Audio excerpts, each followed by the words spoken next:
Well, hello, my friends at Jack Northrop Elementary.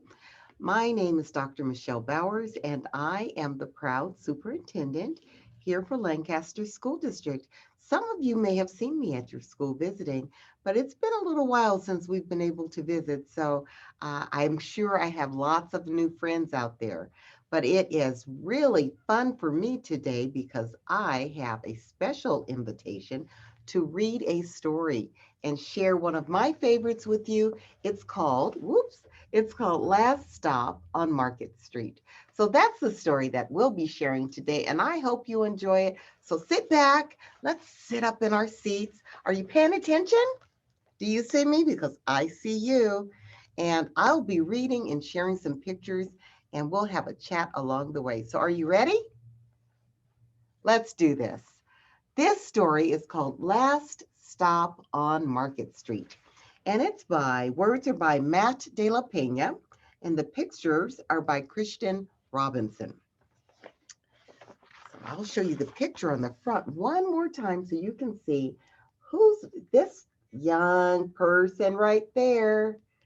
That is CJ. We're going to learn more about CJ in this story. And that person holding his hand is his Nana.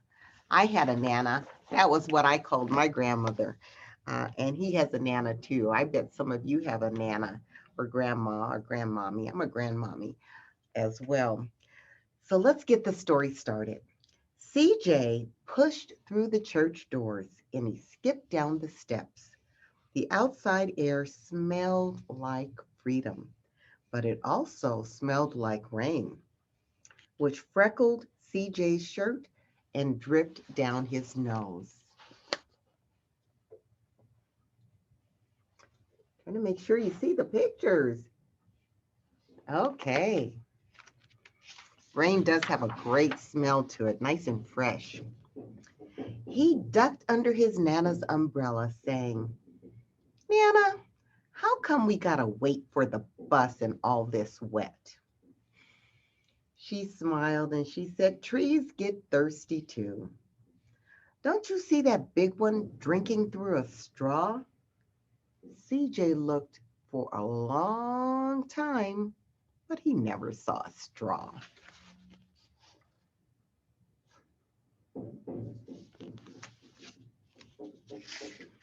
See the rain starting to come down? From the bus stop, he watched water pool on flower petals, watched rain patter against the windshield of a nearby car. His friend, Colby, climbed in, gave CJ a wave, and drove off with his dad. Nana, how come we don't got a car? Not everybody has a car. And there's his friend Colby driving off with his dad. And there's CJ and his Nana waiting. Looks like waiting for the bus.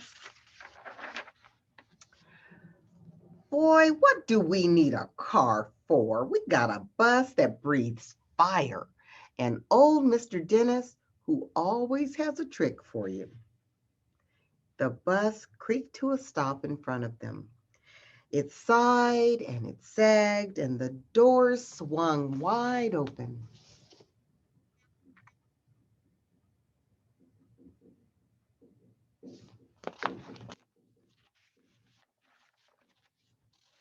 And make sure not to miss a page here.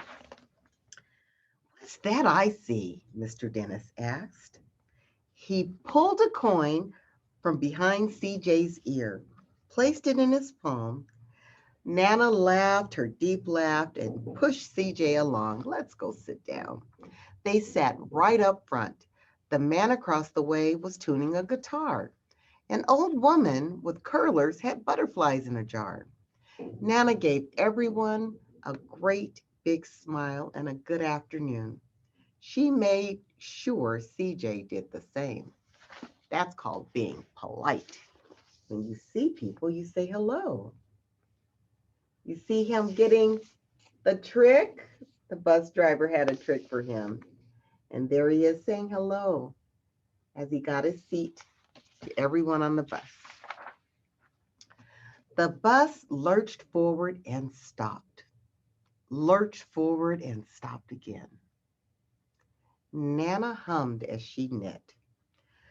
How come we always gotta go here after church? CJ said. Miguel and Kobe never have to go nowhere. I feel sorry for those boys, she told him. They'll never get a chance to meet Bobo or the sunglass man. And I hear Trixie got herself a brand new hat. CJ stared out the window, feeling sorry for himself. He watched cars zip by on either side, watched a group of boys hop curbs on bikes. CJ thought he was missing something. Let's see if he's really missing something.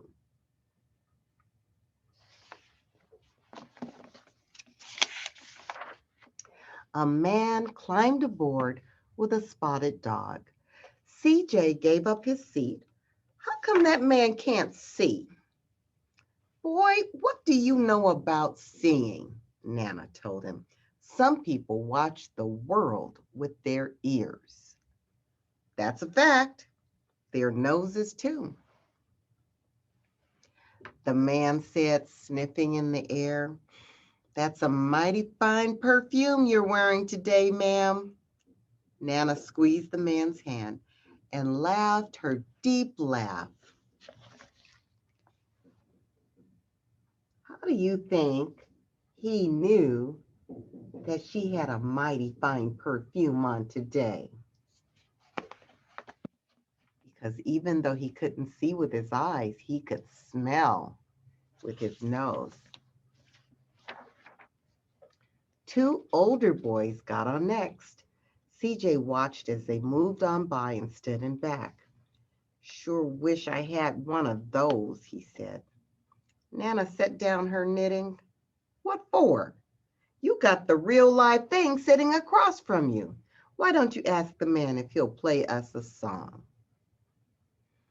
CJ didn't have to. The guitar player was already plucking strings and beginning to sing. To feel the magic of music, the blind man whispered. I like to close my eyes. Nana closed hers too. So did CJ. And so did the spotted dog.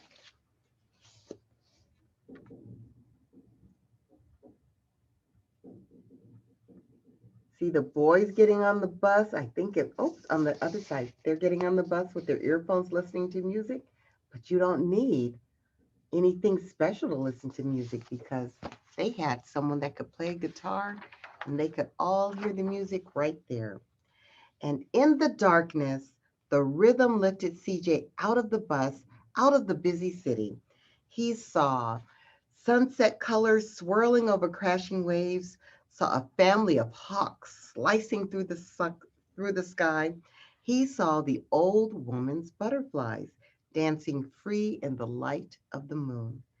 CJ's chest grew full and he was lost in the sound, and the sound gave him the feeling of magic. He closed his eyes and he just let himself dream and be caught up in the sound of the music. And when he did, he could see so much.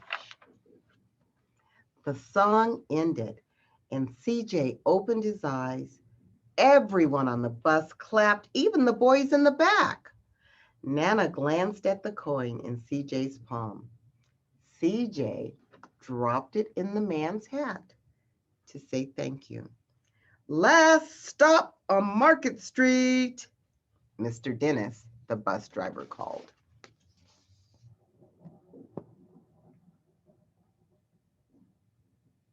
That was very nice of CJ to give the tip to the gentleman that was playing the guitar. And I like that Mr. Dennis, the bus driver. He seems like a nice man. That's a great bus ride. CJ looked around as he stepped off the bus. Crumbling sidewalks and broken down doors, graffiti tagged windows and boarded up stores. He reached for his Nana's hand. How come it's always so dirty over here? She smiled and pointed to the sky. Sometimes when you're surrounded by dirt, CJ, you're a better witness for what's beautiful.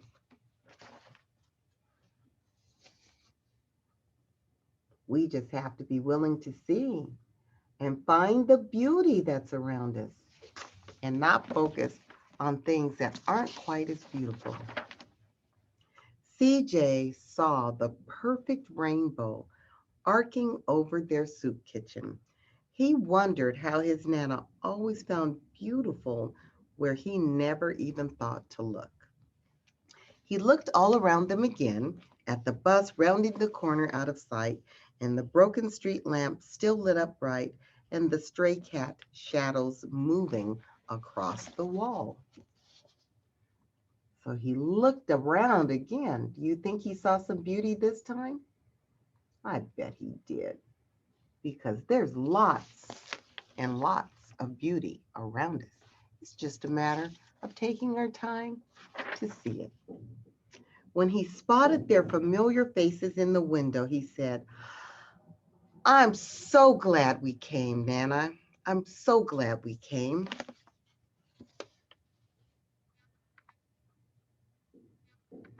There's the familiar faces.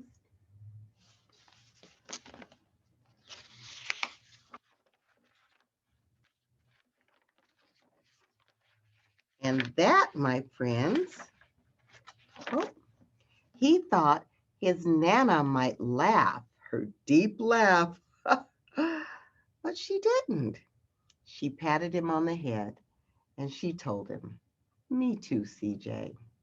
I love it when we come here. I'm glad that we did. Now come on in." And CJ and Nana spent the afternoon in the soup kitchen helping out and having a chance to talk to their old friends, smile, laugh, and appreciate the beauty all around them. So thank you. That is the last stop on Market Street. Thank you so much for allowing me to spend some time with you today, friends from Jack Northrop. I hope you enjoyed that story. I really did. I enjoyed spending some time with you. So let's remember, there's beauty where? All around us. Can you do it with me? There's beauty where? All around us. I'm glad you came today. Thanks so much. My name is Dr. Bowers, and it has been fun sharing a story with you. Have a great day.